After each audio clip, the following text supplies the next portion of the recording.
where they are in life. I don't know if they are Christians. I don't know if they're pro-life.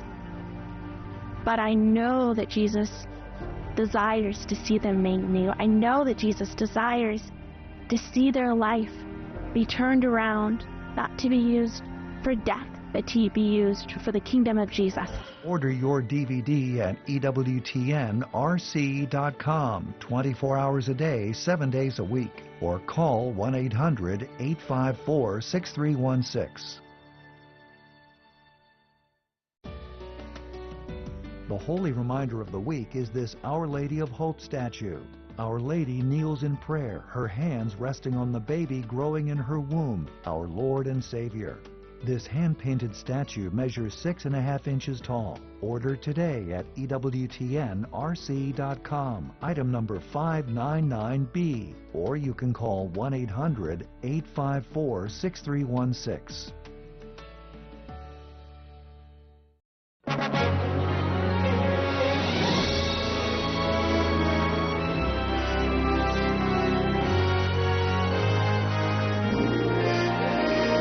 EWTN. Live true.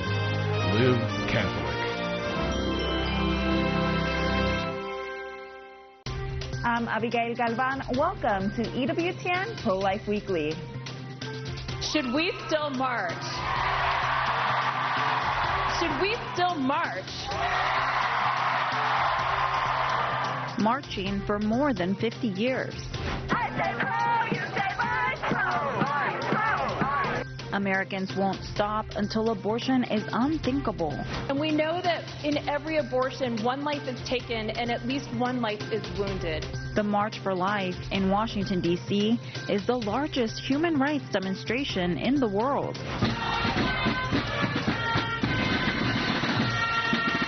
Now, the leader for more than a decade, Jeanne Mancini, will be stepping down, and Jennie Lichter will be taking the helm.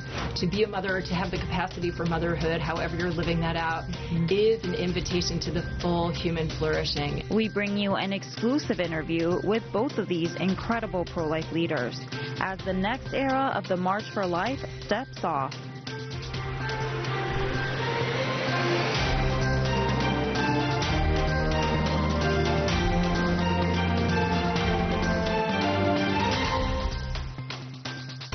We will continue to march.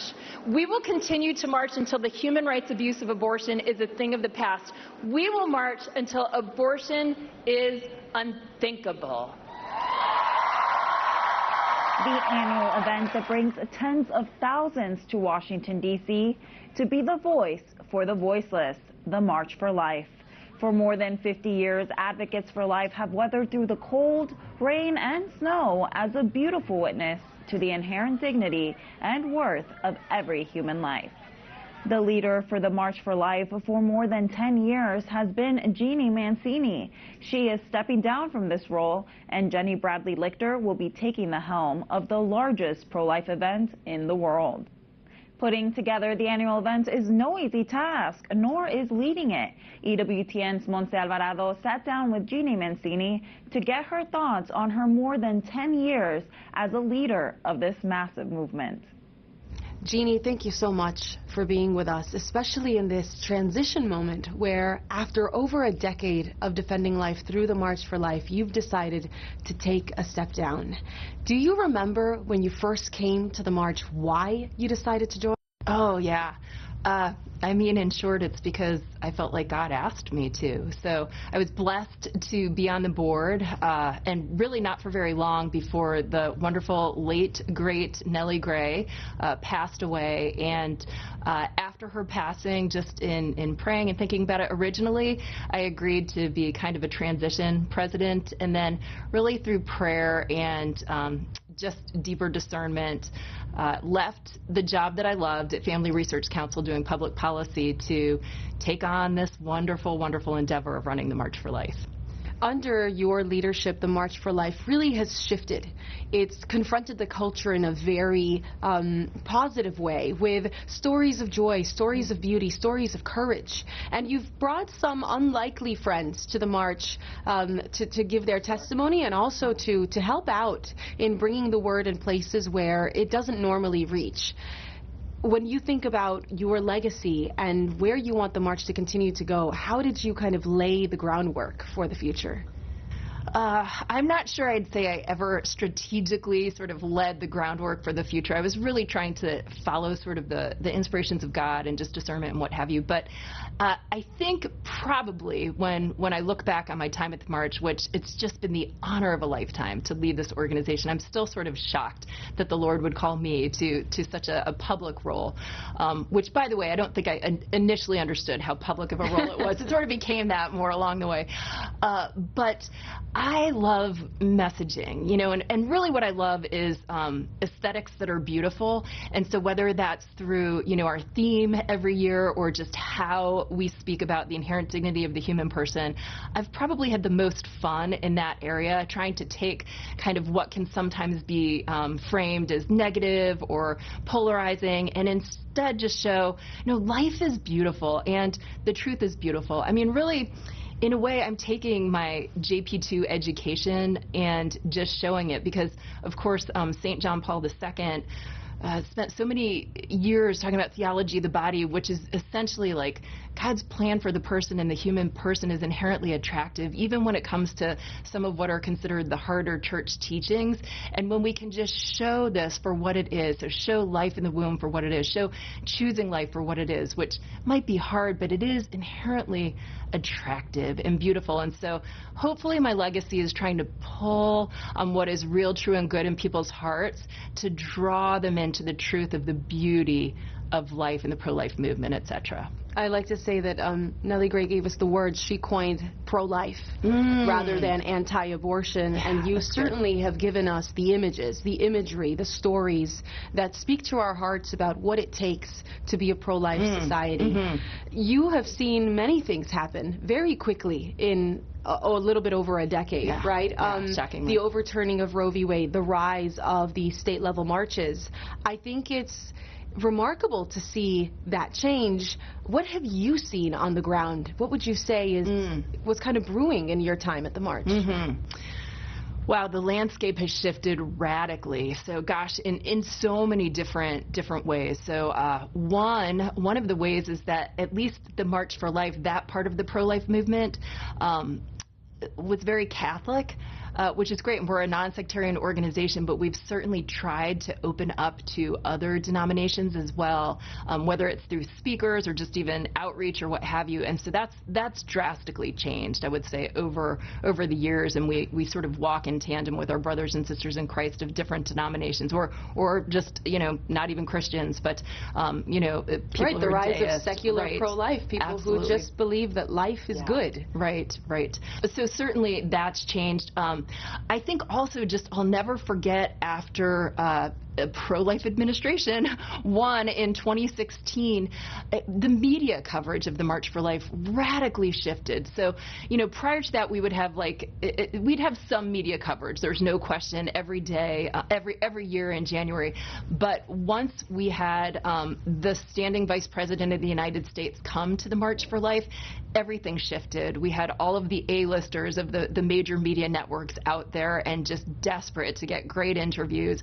We were on the front page of the New York Times. So none of this had ever happened. And so, you know, I remember well the first time that we were ever mentioned in a press conference at the White House, and really the March for Life hadn't been considered before. Certainly hadn't been discussed as being considered publicly, so that was exciting. Yeah, the largest unreported international event in the world. Yeah, right. Because it truly is an international event. How has working in the pro-life movement, particularly in such a public way, affected your spiritual life? A lot of individuals in the pro-life movement say that when you start doing this work, spiritual attack is something that's very real. How has that manifested itself in your life? Well, I agree with that. I think that first and foremost, the pro-life work is a spiritual battle that we have to engage with. And we don't need to be afraid about that because we have so much authority in the Lord. But, you know, there are these different human things as well. And so certainly it's intensified my spiritual life. And the way that you asked that question was being in the public. And so, for example, I tend to be shy by nature. And so it's hard to get your picture taken so often, and just so many people wanting to speak with you, which is a total blessing. Like, you know, that's what an honor. But I can remember my spiritual director once just reminding me, and I'm no Mother Teresa, but reminding me Mother Teresa would offer every picture taken of herself for a soul in purgatory. And there are, I mean, some people, they love the spotlight. I probably wouldn't put myself in that category. And so it's been, again, I'm kind of Moses with the speech impediment, but there I am, and with my little pictures, sometimes I'm offering them for different things going on in my life. But I say that, again, like astounded at all that God can do and all that he has done over the past 12 years. Looking toward the future now, thinking about what comes next, what's your prayer, what's your hope for the march? Oh, yeah. I'm just so delighted with Jennie Lichter, who will be assuming the reins of the March for Life, and she brings such a different set of gifts, and I think the set of gifts that the organization needs at this particular time in history. And so I see just the organization continuing to grow and grow and grow under our State March program. I think that we'll be even more of a movement leader in terms of strategically leaning into what's best for the pro-life movement, where we need to go. And so I'm excited to see how God uses Jennie. Great. Wonderful. Thank you so much. Yeah. Jeannie's successor will be Jennie Lichter. Jennie will be the first mother to serve as president of the March for Life. Take a listen to what she had to say about this new adventure. Jennie, you bring something very different to the March for Life as its new president, the only one with small children. Now, your children and your family, they're not strangers to seeing you in a high-powered position, but this is a little different. How have they received the news, and are they on board? Absolutely. It's really special for me and my whole family to be stepping into this role as a mom of 3 little kids. And my family are all really excited about it.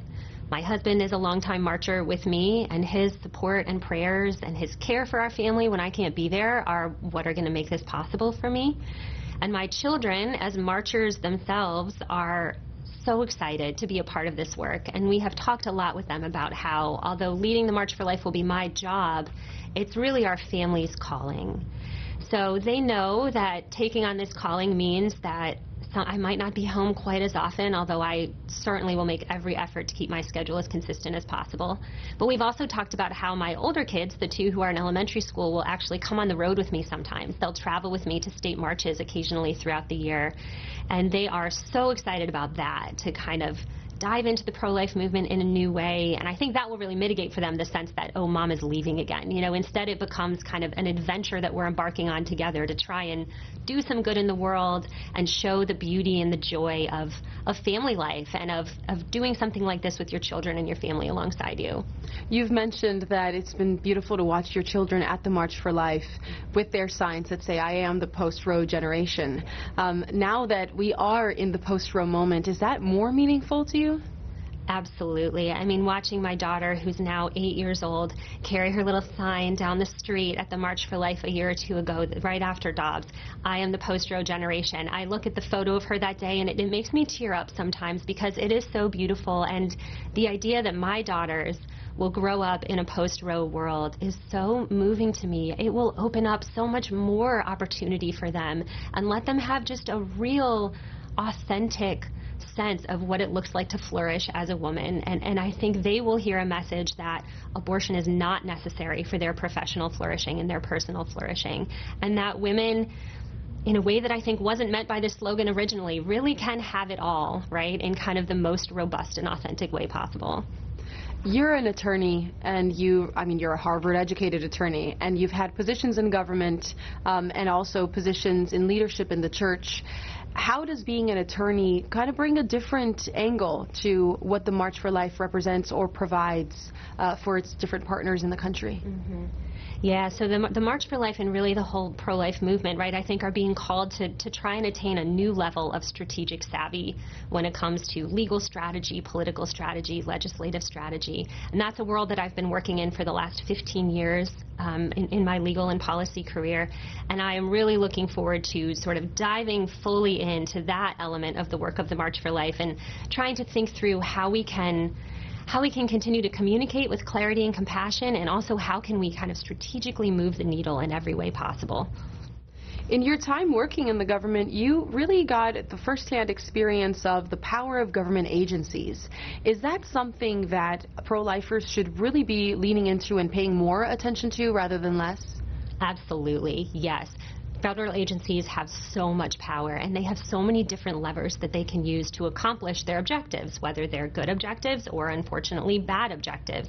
There's money that you can move around and distribute in different ways. There's policy and regulations, of course, that sort of bind certain entities, right, in what they are and aren't allowed to do. There is the power of the pulpit, essentially, just the bullhorn that the federal government has from the president on down through the agencies to push certain kinds of messages and use every tool at your disposal. So federal agencies, as I saw firsthand when I worked in the Justice Department in the White House, have an enormous impact on the lives of everyday Americans, including on pro-life issues. Now, we know you as this high-powered attorney, but you also have a deep prayer life. How has prayer been a part of your preparation for this role? Well, it's been really at the center of it from the very first moment that Jeanne Mancini asked me if I would consider taking on this role and trying to fill her really almost unfillable shoes. Right away after I walked out of that conversation, just sort of lifted it up to the Lord and said, wow, this is not something I saw coming. Lord, show me if this is where you want me to go. And it is just incredible, I think, when we bring ourselves fully in humility into prayer, how quickly and clearly the Lord can speak to our hearts. That was my experience in terms of discerning whether to take the role, and certainly since I said yes, I've been in prayer just every day that the Lord can lead my steps and my organizations and help us to be worthy messengers about the beauty and dignity of human life. Under Jeannie's leadership, the pro-life march and the pro-life movement really opened itself up to groups that are secular, groups that are unlikely bedfellows, right? What will that look like, knowing that you do have this kind of deep spiritual accompaniment that feeds your pro-life mission? Right, so my faith is really at the center of my pro-life commitment and will drive the way in which I lead the organization. But it is really important, and I think it's really beautiful that the Pro-Life Coalition is really broad, and I think broadening all the time as the truth about the science of human development becomes better and better known, for example. So I am really looking forward to working alongside pro-life Americans of all beliefs and all stripes so that we can each in our own slightly different, beautiful way, message about the beauty of human life. What does victory look like for you? What could you see a day where the March for Life doesn't exist? You know, I hope that day doesn't come. Of course, I fully believe that we will win the battle to build a culture of life in this country. I think we can have the peace and confidence that comes from working for a righteous cause. We'll get there. It might take a while. But even when that day comes, the March for Life is about so much more than trying to make abortion illegal, for example. It's about making abortion unthinkable so that women don't feel that they have to choose abortion. But it's also about celebrating the beauty of life and about coming together as a community of people who care about the dignity of the unborn and about supporting moms and wrapping them with love and just really taking encouragement from each other and lifting each other up and showing the country and the world that we are still here and we're never going to get tired of providing that witness to the beauty of human life. So I can't imagine a day when that witness would be something that we don't still need and want to have on the streets of Washington every January. Well, the March for Life has certainly chosen well. Thank you so much, Jennie. Thank you very much. The March for Life is just around the corner. 2 years after the overturning of Roe v. Wade, the fight for the preborn is far from over. We bring you now both Jeannie and Jennie to talk about the transition of leadership at the March for Life. Jennie and Jeannie, having both of you here is such a joy to see this transition from a great legacy coming out of the March for Life into this new era, post-Roe era, to really dive into where the culture is going and how life needs to be defended. I want to ask you both about this theme, life, why we march. Let's start with you, Jeannie. What does this theme mean to you? Yeah. So every year when we're choosing a theme, we really try to speak into what's happening in the culture because, of course, the March for Life is where all of the different pro-life groups come together, and really choosing a theme gives us a springboard to impact whatever's happening. Like, what are the most pressing needs? And perhaps not surprisingly, I mean, people are discouraged right now. That's our sense, at least, that we've had this massive victory of the overturn of Roe, but we've lost at the state in a number of these ballot initiatives. We've seen elected officials separate themselves from this issue. And people are wondering even about the abortion numbers. In some states it's up, in some states down. So there are a lot of questions. We want to encourage marchers. We want to remind them that they're on the right side of history. One of the best ways to do that is to return to the basics, kind of pro-life 101. Why are we pro-life? And then also, why are you pro-life?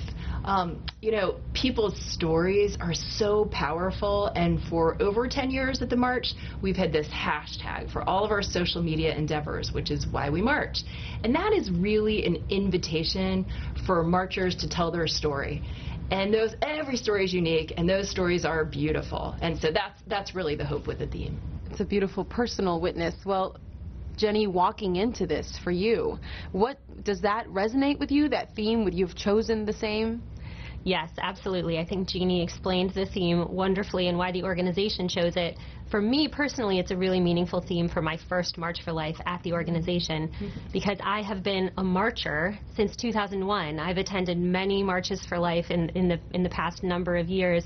So I have a story about why I march, and why I marched as a college student and a young professional, with my husband when we were newlyweds, with my children more recently. And I'm excited to keep telling that story and to hear the stories from every marcher, because as Jeannie said, every marcher has a story just like mine. Your hope in this theme is to renew energy and drive, and that, as you mentioned, is important now when you're seeing such a divided landscape and so many fronts that you have to fight on. How does that kind of create a roadmap for what you want to do next? Well, you know, in 2019, we began the State March Initiative, and little did we know that so many things would get lined up in place that ultimately Roe would be overturned just a few short years later. And so that State March Initiative has been all the more important.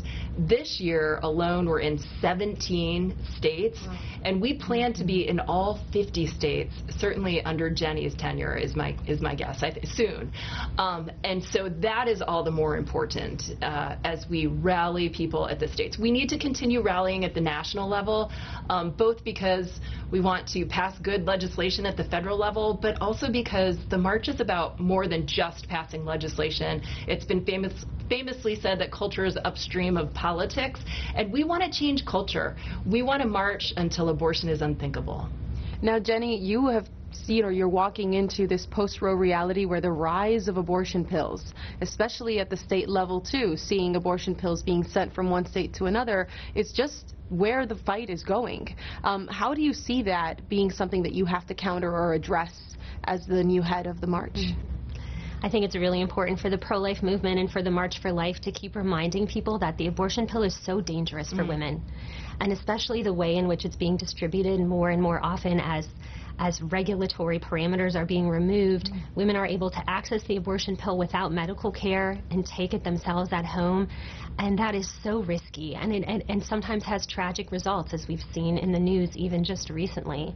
And I think too, it's really important for the pro-life movement and for our organization to keep making sure that women know what to do if they have started taking the abortion pill regime and they regret it and they want to turn it around and to save their baby, because that sometimes is possible to do if you do it in a timely way. And some states are starting to push back against that and trying to outlaw making the abortion pill reversal regime available. And that is such a tragedy and also really dangerous for women. So I think that's something we're going to be talking about too. It's important to think about these stories and why women get abortions, and it's something that the March for Life has done very well under Jeannie's leadership, telling us about these women, the circumstances, and what we can do to help, what the pro-life movement really exists to do. I recently had a woman tell me about the silent surprise baby abortions. Moms, maybe of 2 or 3 children, who get pregnant a couple of years down the line, maybe when their kids are in high school or middle school, and decide, this is just bad for my family, and they make the tragic decision of ending their baby's life. Research states that between 1/4 and 1/5 of American women who are already moms get abortions, and that number is only going up. What is going on here? Yeah, this is horrific, and it's so sad to hear. So I think at its heart is a misunderstanding about sort of our plans for life and our control sort of over our life, and a sad sort of reflection upon if things are just, you know, a certain way and tidy, that my life will go a certain way. And I think perhaps one of the ways to counter this is some of the beautiful stories that we hear. I mean, even in my own family, my little brother was a surprise, you know, and he's just like all of the kids in our family. I mean, just so special. And now as a father of three himself. But there are so many wonderful stories of people being surprised, you know, facing, as we say, an unexpected pregnancy. And I think what's most important is just to recognize that, you know, choosing abortion, it's not like taking an eraser to something and just erasing it and making it not there, you know, temporarily. It's actually taking a life and ultimately impacting the life of the mom as well. And so we'll do our part to get the word out there about this sad trajectory. Is there something that you want to add about the way that the pro-abortion movement kind of limits your ability to think about what could be rather than just what is? Yeah, I think one of the most tragic things about pro-abortion rhetoric is the messaging to young women that motherhood holds you back, and that it's at odds with personal and professional flourishing and fulfillment. And that, you know, maybe having 2 or 3 kids is okay, but if you have any more, then, you know, then your life is going to fall apart. And I hope that my own experience as a mom, as I step into this more visible role, can be a lived counterexample to that, a counter-witness. I have 3 kids, 10 and under, and they are a part of my flourishing and fulfillment. They're certainly not at odds with it whatsoever.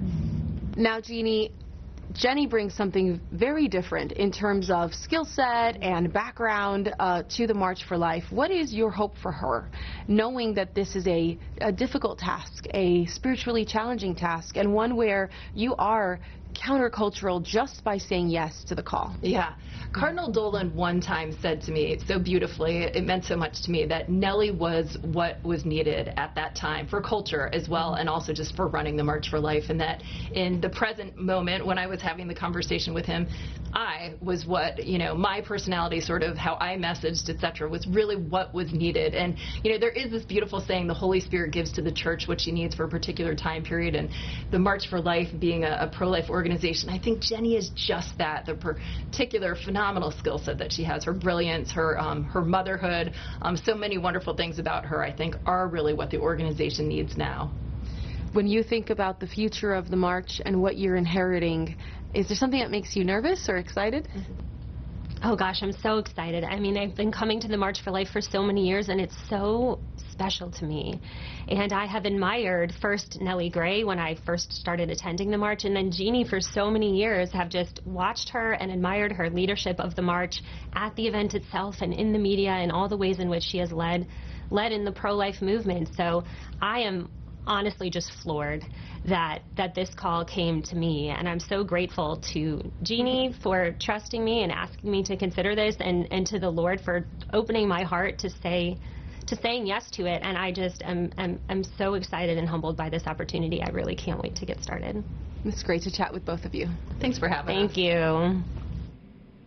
We are so thankful for Jeannie's leadership during the last 14 years, and we are so excited for Jennie as she embarks on a new career path.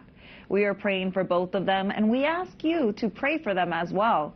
EWTN is dedicated to bringing you complete coverage of this annual march. Our live coverage starts at 9:30 a.m. on Friday, January 24th. We will have a team of reporters out at the march, bringing you all the action, as well as a host of anchors, including myself, to dive into all of the angles of the pro-life movement in studio, along with special guests throughout the broadcast. Be sure to tune in. That does it for this edition of EWTN Pro-Life Weekly. Be sure to like and follow us on our social media channels. You can find us at EWTN Pro-Life on X, Facebook, and Instagram. And sign up for our newsletter, The Pro-Life Pulse, EWTN.com/pro-life. Remember, life is a gift. Your life is a gift. God bless.